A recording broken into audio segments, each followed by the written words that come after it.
بات جمع ہو تو یہ سب کی ذات علی میں پائی جاتی ہے. یہ ہے کمال اور یہ ہے عظمت امیر المؤمنین. لہذا نہیں پہچانا گیا، نہ پہچان سکتا ہے، کوئی بھی نہیں پہچان سکتا ہے. اس لیے پیغمبر نے ارشاد فرمایا کہ علی تجھے میرے اور خدا کے علاوہ کسی نے نہیں پہچانا ہے. مجھے تیرے اور خدا کے علاوہ کسی نے نہیں پہچانا، اور خدا کو بھی میرے اور تیرے علاوہ کسی نے نہیں پہچانا. عظمت ذات علی اس طرح سے تھی کہ پیغمبر اکرم کا نفس قرار دیا، جان پیغمبر قرار دیا ہے خدا نے قرآن کریم میں. اور دونوں ہستیوں کو خدا نے منصب عطا کیا ہے اپنی طرف سے.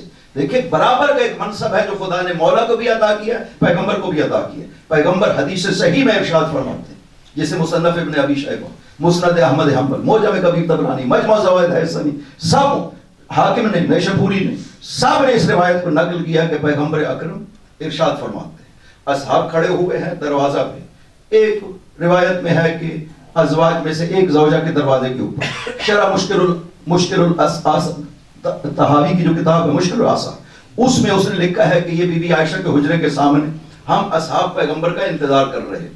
پاک پیغمبر باہر تشریف لے آتے ہیں، پاک پیغمبر کا جوتا ٹوٹ جاتا ہے، فَأَلْقَاهُ إِلَىٰ علی، پیغمبر نے جوتا علی کے حوالے کیا. اور اس کے بعد ہم سب خاموش، کأن علی رؤوسنا طیور، جیسے ہمارے سروں پہ پرندے ہیں. پیغمبر کی ہیبت کی وجہ سے ہم خاموش تھے. پیغمبر نے ایک مرتبہ یہ ارشاد فرمایا، ان منکم من یقاتل علی تعویل القرآن کما قاتلت علی تنزیلہ، تم میں سے ایک ہستی وہ ہے جو قرآن کی تعویل پہ جنگ کرے گی جیسے میں نے قرآن کی تنزیل پہ جنگ کی. ایک صحابی نے عرض کیا انا یا رسول اللہ، وہ میں ہوں جو جنگ کروں گا، فرمایا تم نہیں ہو. دوسرے صحابی نے کہا کہ وہ میں ہوں یا رسول اللہ جو جنگ کرے گا، فرمایا نہیں تم بھی نہیں. فرمایا وَلَكِنَّهُ خَاسِفُ النَّعْلِ، وہ جو علی میرے جوتے کو گانٹھ رہا ہے یہ اس کا منصب ہے جو خدا نے اسے عطا کیا ہے.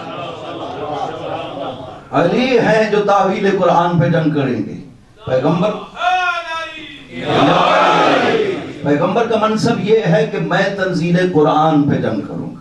خود ارشاد فرماتے ہیں حدیثوں میں، مسند احمد حنبل میں یہ حدیثیں ہیں کہ پیغمبر فرماتے ہیں کہ امرت ان اقاتلکم، مجھے یہ حکم دیا گیا کہ تمہارے ساتھ جنگ کروں حتی تقولوا لا الہ الا اللہ محمد رسول اللہ، یہاں تک کہ تم یہ کلمہ پڑھ لو. اور اس کے بعد یہ تنزیل کی جنگ تھی، اور پھر نوبت آئے گی تعویل کی جنگ کی، اور وہ تمہارے لیے جنگ کرے گا ایمان کے اوپر، یہ اسلام کے اوپر جنگ تھی جو میں نے کی ہے. وہ ہستی فرمایا وہ علی ابن ابی طالب ہے. بے عین ہی یہ سوال اس طرح کے ہوتے تھے جب آیت نازل ہوتی ہے وَكُلَّ شَيْءٍ أَحْصَيْنَاهُ فِي إِمَامٍ مُبِينٍ. ایک صحابی نے اٹھ کر کے کہا کہ یا رسول اللہ تورات ہے، فرمایا تورات نہیں ہے. پھر کسی نے کہا انجیل ہے، فرمایا انجیل نہیں ہے. ایک صحابی نے اٹھ کر کے کہا قرآن ہے، فرمایا قرآن نہیں ہے. اسی اسنا میں علی دروازے سے داخل ہوئے، اشارہ کر کے فرمایا ذالک هو الامام المبین، اور وہ جو آ رہا ہے یہ ہے وہ امام مبین. خدا نے جسے یہ نعرہ تکبیر، نعرہ رسالت، یا رسول اللہ، نعرہ حیدری، محمد و آل محمد، بلند ترین صلوات. محمد و آل محمد وعجل فرج. لہذا مولا علی کا عنوان ہی خداوند عظیم نے اس طرح سے قرار دیا ہے، نبوت رسالت پیغمبر کا گواہ میں ہوں اور علی ہے.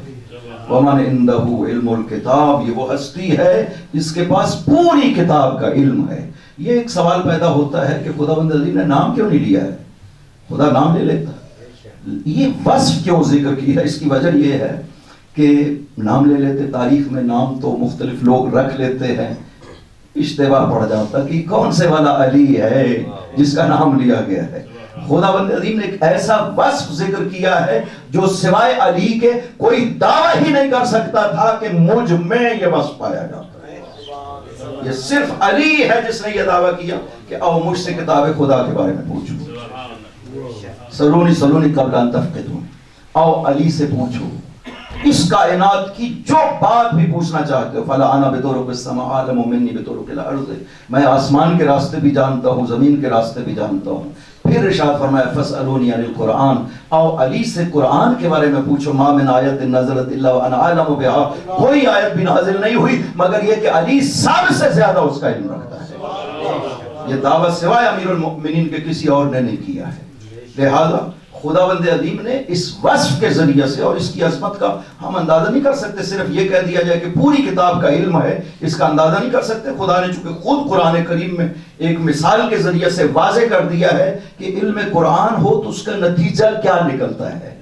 آصف ابن برخیہ کا واقعہ کہ کس طرح سے جب حضرت سلمان یہ سوال کر رہے ہیں کہ کون ہے جو ملکہ سبا کے تخت کو لے کر کے آئے گا، قبل یاتونی مسلمین، میرے پاس ان کے پہنچنے سے پہلے، وہ وہاں سے جا چکے ہیں، میرے پاس پہنچنے سے پہلے کون ہے جو تخت کو لے آئے گا؟ قال عفریت من الجن، جن، ایک بہت بڑا وجود تھا جن، کہا کہ میں لاؤں گا قبل ان تقوم من مقامک، آپ کے اس دربار کا وقت ختم ہونے سے پہلے میں تخت کو لے آؤں گا۔ حضرت سلمان نے کہا نہیں، مجھے سے جلدی چاہیے۔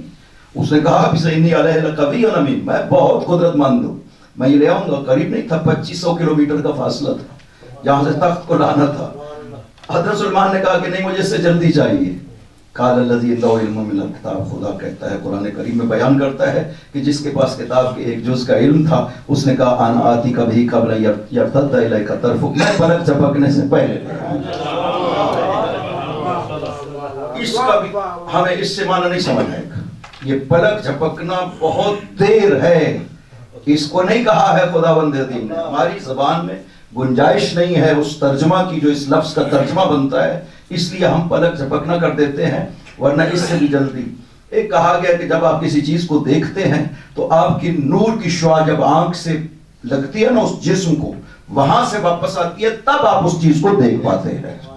یہ ہے جو دیکھنے میں عمل انجام پاتا ہے کہ آنکھ سے شعاع نکلتی ہے، اس جسم پہ لگتی ہے، وہاں سے واپس آتی ہے، اور پھر آپ اس چیز کو دیکھ پاتے ہیں۔ خدا فرماتا ہے یہ جو تمہاری آنکھ سے شعاع نکلتی ہے نا، اس کے واپس آنے سے پہلے میں اس تخت کو لے آؤں گا۔ اب یہ اتنا وقت کی قید کو ختم کر دیا کہ انسان تصور ہی نہیں کر سکتا ہے۔ عام ذہن میں یہ تصور بالکل آ ہی نہیں سکتا۔ لہذا معصوم سے پوچھا گیا یا ابن رسول اللہ یہ کیسے لے آیا کہاں سے؟ کہا کہ اس نے بیچ والی زمین کو ختم کر دیا تھا۔ عجیب قدرت ہے خدا جسے عطا کرتا ہے۔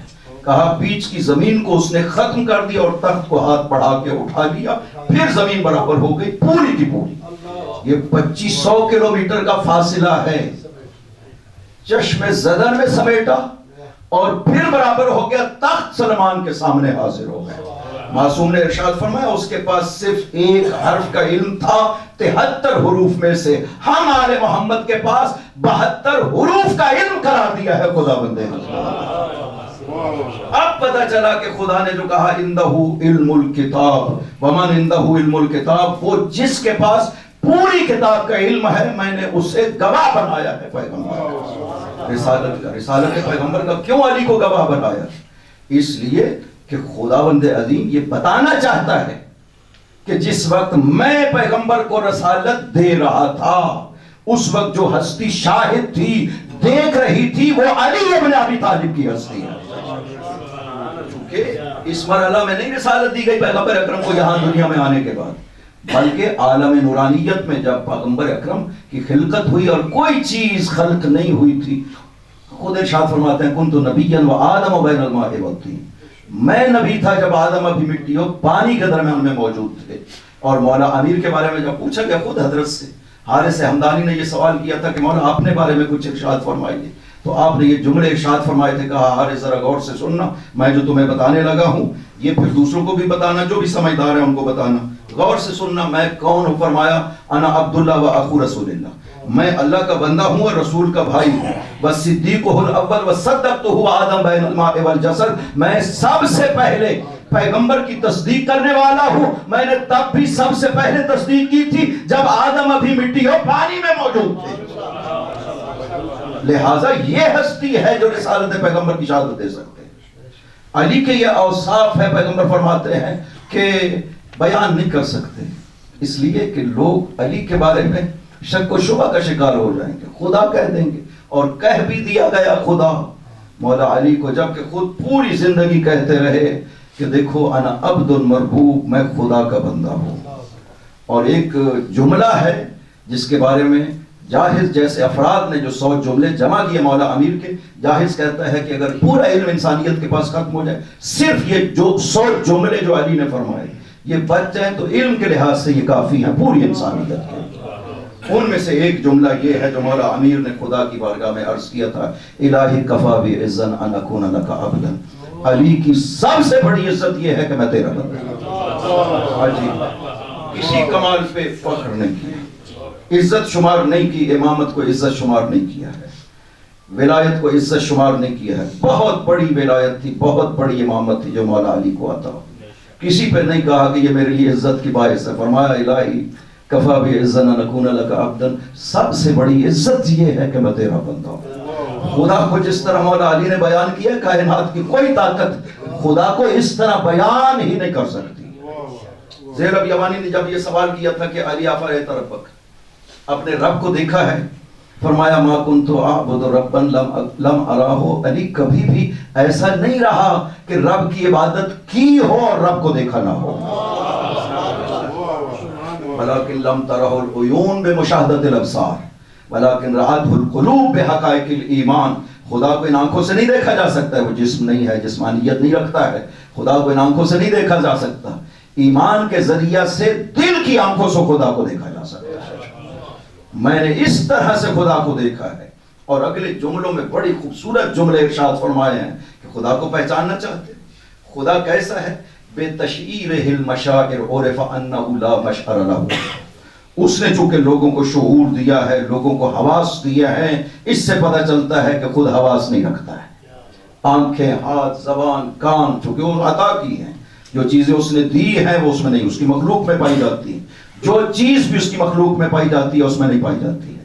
بے تجہیرہ الجواہر عرف انہ لا جوہر لہ، بمضادتہ بین الاشیاء عرف انہ لا ضد لہ، وبمقارنتہ بین الاشیاء عرف انہ لا قرین لہ، اس نے چیزوں میں ضدیت قائم کی ہے، اس کا مطلب ہے کوئی اس کی ضد نہیں ہو سکتا۔ اس نے چیزوں میں مجامعت قرار دیا ہے، اکٹھا کیا ہے چیزوں کے، اس کا مطلب ہے کوئی اس کا قرین اور ساتھی نہیں ہو سکتا، کوئی اس کا مثل نہیں ہو سکتا۔ یہی وجہ ہے کہ جارج جرداق مسیحی عیسائی محقق لبنان کا یہ جملے کہتا ہے کہ اے ابراہیم خلیل، اپنی قبر سے اٹھ کر کے آؤ، دیکھو توحید کو علی بیان کیسے کر رہے ہیں۔ کیونکہ حضرت ابراہیم اس طرح سے تھے، توحید کو بیان کرنے والے تھے۔ اس نے کہا، خطاب کیا حضرت ابراہیم کو کہ آؤ ابراہیم دیکھو تو صحیح ذرا علی کس طرح سے توحید خدا بیان کر رہے ہیں، کون ہے جو خدا کو اس